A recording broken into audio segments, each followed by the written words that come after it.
एसपी9 news में आपका स्वागत है। मैं हूं आपके साथ नेहा। मनीष तिवारी नाम तो आपने सुना ही होगा। कांग्रेस के बागी विधायक, बागी नेता कह लीजिए या बागी विधायक कह लीजिए। बागी विधायक का जिक्र बार बार इसलिए जुबान पर रहता है कि महाराष्ट्र में बागी विधायकों ने जो काम किया था, इसको देखते हुए बागी विधायक का यहाँ बार बार जिक्र आता है। लेकिन हम यहाँ कहेंगे बागी नेता।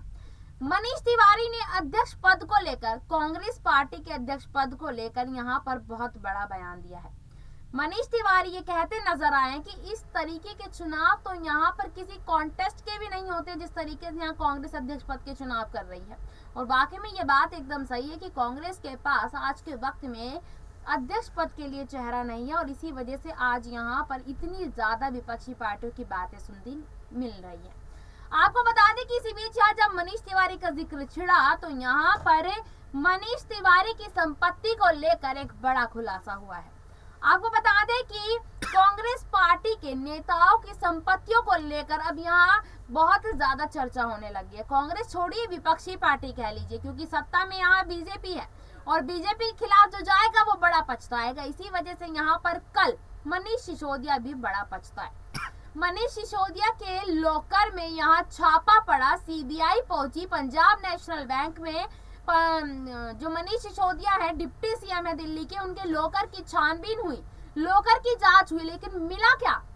मिला कुछ भी नहीं। एक आम आदमी पार्टी के नेता के लॉकर में क्या ही मिल सकता है, क्योंकि मनीष सिसोदिया भी एक आम आदमी वाली जिंदगी जीते हैं, बस कुछ लाख रुपया और कुछ गहने। आपको बता दें कि यहाँ दिन पर दिन कोई ना कोई नेता ईडी और सीबीआई के शिकंजे में आ ही जाता है। अब यहाँ पर नंबर लग चुका है मनीष तिवारी का। मनीष तिवारी के संपत्ति को लेकर एक बड़ा खुलासा हुआ है। आपको बताएंगे अपनी इस रिपोर्ट में कि आखिरकार मनीष तिवारी के यहाँ सीबीआई पहुंची, ईडी का छापा पड़ा या फिर आईटी की रेड पड़ी। आइए बताते हैं आपको अपनी इस रिपोर्ट में। आपको बता दें कि यहाँ पर मनीष तिवारी का जिक्र बार बार इसलिए हो रहा है क्योंकि आज कांग्रेस के बागी नेता मनीष तिवारी ने बताया गया था कि एक वक्त में उन्होंने आनंदपुर साहिब सीट से नामांकन दाखिल किया था। मनीष तिवारी के साथ पंजाब के सीएम, पूर्व सीएम कैप्टन अमरिंदर सिंह भी मौजूद रहे थे। आपको बता दें कि मनीष तिवारी का मुकाबला आनंदपुर साहिब से अकाली दल के प्रेम सिंह चंदूमाजरा से था। और इसी के साथ यहाँ पर जब उन्होंने नामांकन के दौरान दिए शपथ पत्र के मुताबिक मनीष तिवारी के पास कुल 6,48,23,786 रुपए की चल संपत्ति है, जिसमें उनके पास 3,01,000 रुपए यहाँ पर हैं। इसी बीच आपको यहाँ पर बता दें कि 400 रुपए कैश और बैंक में 6,09,02,730 रुपए हैं। वहीं उनकी पत्नी के पास 88,140 रुपए कैश और बैंक में 57,41,028 रुपए जमा है। इसी बीच यहाँ पर मनीष तिवारी ने हलफनामे में बताया कि उनके पास 3 car Honda city, Honda accord और मारुति एस-क्रॉस सिग्मा है। उनकी पत्नी के पास 1820 ग्राम की ज्वेलरी है, जिसकी कीमत 56 लाख रुपए 71,120 रुपए है। मनीष तिवारी की पत्नी की कुल चल संपत्ति 1,20,05,38 रुपए है। मनीष तिवारी के पास हिमाचल प्रदेश के सिरमौर में एक 13 बीघा और 5 बिस्वा का खेत है, जिसकी कीमत उन्होंने 11 लाख रुपए बताई है। मनीष तिवारी ने चंडीगढ़ स्थित घर की कीमत 3 करोड़ बताई है। इस घर का एरिया उन्होंने 3,000 वर्ग फीट बताया था। मनीष तिवारी की कुल अचल संपत्ति 3 करोड़ 11 लाख है। इसके अलावा उनकी पत्नी के पास दिल्ली के सफदरजंग एन्क्लेव में घर है, जिसकी कीमत 3 करोड़ और मुंबई के अंधेरी इलाके में 930 वर्ग फीट का फ्लैट है, जिसकी कीमत 50 लाख बताई है। उनकी पत्नी के पास कुल अचल संपत्ति 3 करोड़ 50 लाख की है। इसी बीच आपको यहाँ पर बता दें कि आज बार बार मनीष तिवारी का जो नाम है वो क्यों इतना ज़्यादा जिक्र किया जा रहा है।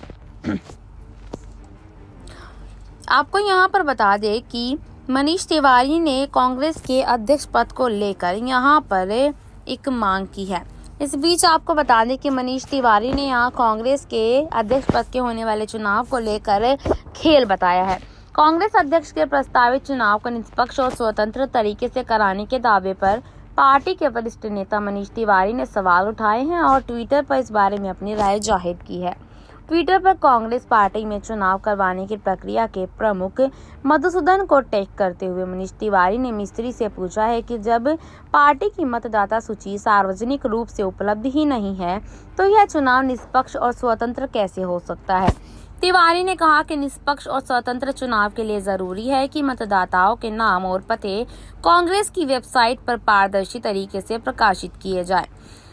दूसरे ट्वीट में उन्होंने लिखा है कि आपके हवाले से यह कहा गया कि मतदाता सूची सार्वजनिक नहीं है, लेकिन पार्टी का कोई सदस्य इसे प्रदेश कांग्रेस समितियों के कार्यालय जाकर चेक करता है और जाहिर है यह मौका उम्मीदवारों को नामांकन पत्र दाखिल करने के बाद ही मिलेगा।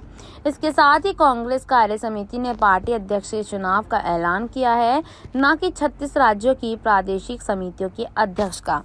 इसके साथ बता दें कि क्या किसी को मतदाता सूची की जानकारी जुटाने के लिए देश भर के पीसीसी दफ्तर के चक्कर काटने पड़ेंगे, ऐसा तो क्लब चुनाव में भी नहीं होता।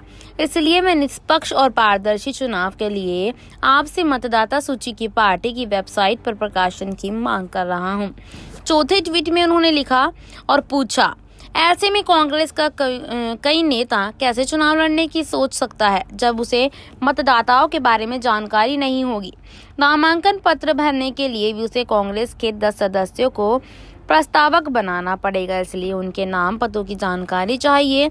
इसके अभाव में कांग्रेस चुनाव प्राधिकरण उनका नामांकन पत्र यह कहकर निरस्त कर सकता है कि प्रस्तावक पार्टी के वैध सदस्य नहीं है। कांग्रेस के अध्यक्ष का चुनाव 17 अक्टूबर को होना है, जबकि इसके परिणाम 19 अक्टूबर को आएंगे। इस बीच आपको यहाँ पर बता दें कि सिर्फ इसी वजह से आज मनीष तिवारी यहाँ पर काफ़ी ज़्यादा चर्चा में नजर आ रहे हैं और यहाँ पर उनकी संपत्ति को लेकर भी बहुत सारी बातें सामने आई हैं। आपको बता दें कि मनीष तिवारी हमेशा अक्सर देखा गया है कि यहाँ कांग्रेस की सरकार जाने के बाद हमेशा चर्चा में रहे हैं और वो महंगाई को लेकर बीजेपी को घेरते नजर आए थे। लेकिन जब से यहाँ पर देखा गया है कि पंजाब में